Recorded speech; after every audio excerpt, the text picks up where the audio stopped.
ಎಲ್ಲರಿಗೂ ನಮಸ್ಕಾರ. ಶೋಭಾ ಅಡುಗೆ ಮನೆಗೆ ಸ್ವಾಗತ. ಇವತ್ತು ನಾನು ರುಚಿಯಾದ ಚಳ್ಳವರಿಕಾಯಿ ಪಲ್ಯ ಮಾಡುತ್ತೇನೆ. ಇದು ರೊಟ್ಟಿ, ಚಪಾತಿ ಮತ್ತು ಸೈಡ್ ಡಿಶ್ ಆಗಿ ಬಹಳ ಸೊಗಸಾಗಿರುತ್ತದೆ. ಮತ್ತು ಇದನ್ನು ಮಾಡಲು ನಾನು ಇಲ್ಲಿ ಚಳ್ಳವರಿಕಾಯನ್ನು ಸೋಸಿ ಇಟ್ಟುಕೊಂಡಿದ್ದೇನೆ. ನಂತರ ಒಂದು ಕುಕ್ಕರಿಗೆ ಸ್ವಲ್ಪ ನೀರನ್ನು ಹಾಕಿ ನಂತರ ಇದಕ್ಕೆ ಸೋಸಿದ ಚಳ್ಳವರಿಕಾಯನ್ನು ಹಾಕಿ ಒಂದು ಸೀಟಿ ಹೊಡಿಸಿಕೊಳ್ಳಬೇಕು. ಈಗ ಒಂದು ಸೀಟಿಯಾಗಿದೆ.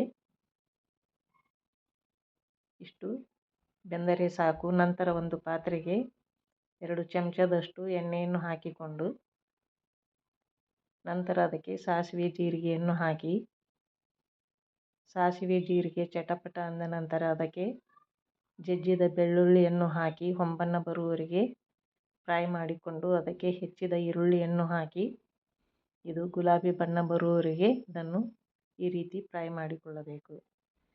ನಂತರ ಅದಕ್ಕೆ ಸ್ವಲ್ಪ ಅರಿಶಿನ ಪುಡಿ ಮತ್ತು ಮಸಾಲೆ ಖಾರ, ಸ್ವಲ್ಪ ಧನಿಯಾ ಪೌಡ್ರು ಮತ್ತು ಸ್ವಲ್ಪ ಗರಂ ಮಸಾಲೆಯನ್ನು ಹಾಕಿ ಇದನ್ನು ಚೆನ್ನಾಗಿ ಈ ರೀತಿ ಮಿಕ್ಸ್ ಮಾಡಿಕೊಳ್ಳಬೇಕು. ನಂತರ ಇದಕ್ಕೆ ಕಟ್ ಮಾಡಿದ ಟೊಮೆಟೊವನ್ನು ಹಾಕಿ ಚೆನ್ನಾಗಿ ಫ್ರೈ ಮಾಡಿಕೊಳ್ಳಬೇಕು. ನಂತರ ಅದಕ್ಕೆ ಸ್ವಲ್ಪ ನೀರನ್ನು ಹಾಕಿ ಟೊಮೆಟೊ ಮೆತ್ತಗಾಗುವವರೆಗೆ ಇದನ್ನು ಮೇಲೆ ಮುಚ್ಚಳ ಮುಚ್ಚಿ 4 ರಿಂದ 5 ನಿಮಿಷ ಸಣ್ಣ ಉರಿಯಲ್ಲಿ ಬೇಯಿಸಿಕೊಳ್ಳಬೇಕು.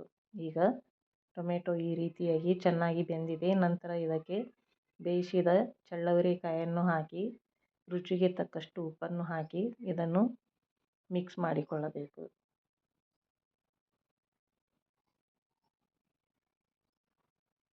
ಈ ರೀತಿಯಾಗಿ ಮಿಕ್ಸ್ ಮಾಡಿಕೊಂಡು ನಂತರ ಇದಕ್ಕೆ ಕಟ್ ಮಾಡಿದ ಕೊತ್ತಂಬರಿಯನ್ನು ಹಾಕಿ ಸ್ವಲ್ಪ ಮಿಕ್ಸ್ ಮಾಡಿಕೊಂಡು ಮೇಲೆ ಗುರೆಳ್ಳು ಪುಡಿಯನ್ನು ಹಾಕಿ ಚೆನ್ನಾಗಿ ಮಿಕ್ಸ್ ಮಾಡಿದರೆ ರುಚಿಯಾದ ಚಳ್ಳವರಿಕಾಯಿ ಪಲ್ಯ ರೆಡಿ ಆಯಿತು.